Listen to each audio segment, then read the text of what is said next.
Without mortgage বা বেংকৰ লগত সম্পৰ্ক নকৰাকৈ ৰাজ্য চৰকাৰে আমাৰ যুৱক যুৱতীক 2 লাখ টকা ডাইৰেক্টলি বেংক একাউণ্টত জমা দিছে। অসম আজি ভাৰতৰ ভিতৰতে এখন ব্যতিক্ৰমী প্ৰদেশ। মোক প্ৰশ্ন কৰিছিলে বহুতে যে টকাটো যদি খাই যায় কি হ'ব। তেতিয়া মই কৈছিলোঁ যে অসমৰ যুৱক যুৱতীৰ ওপৰত মোৰ বিশ্বাস আছে, এই টকা কোনেও নাখায়, এই টকা ভাল কৰি ব্যৱহাৰ হ'ব। আজি সেই দিনটো আহি পৰিছে।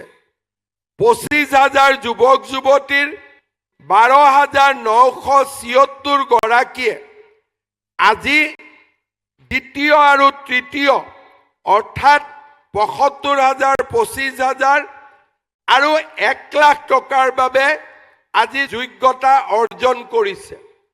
এতিয়া প্ৰশ্ন হ'ব, বাকী 13,000ৰ কি হ'ল? ইয়াৰ উত্তৰ মই দিব লাগিব।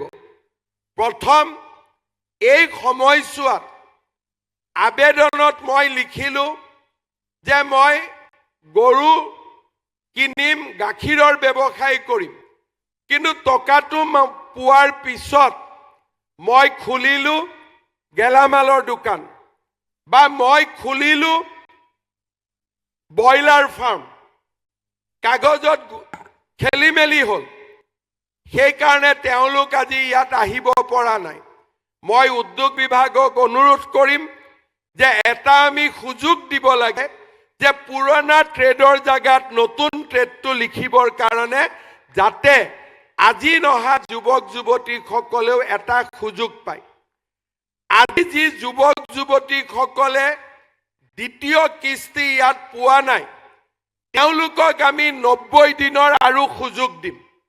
অহা 90 দিনত তেওঁলোকে যদি প্ৰথম 1 লাখ টকা ব্যৱহাৰ কৰিব পাৰে, তেতিয়াহ'লে অহা বছৰ 15 আগষ্টৰ আগতে আমি তেওঁলোককো আৰু 1 লাখ টকাটো দিয়াৰ আমি ব্যৱস্থা কৰিম। তাৰ মানে আজি নহা মানে ফিল কৰা বুজোৱা নাই।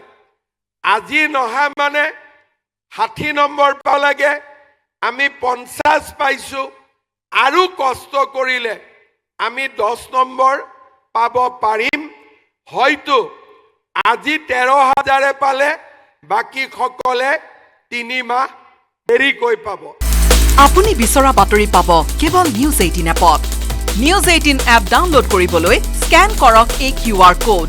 গুগল প্লে ষ্টৰতো পাব এই নিউজ 18 এপ।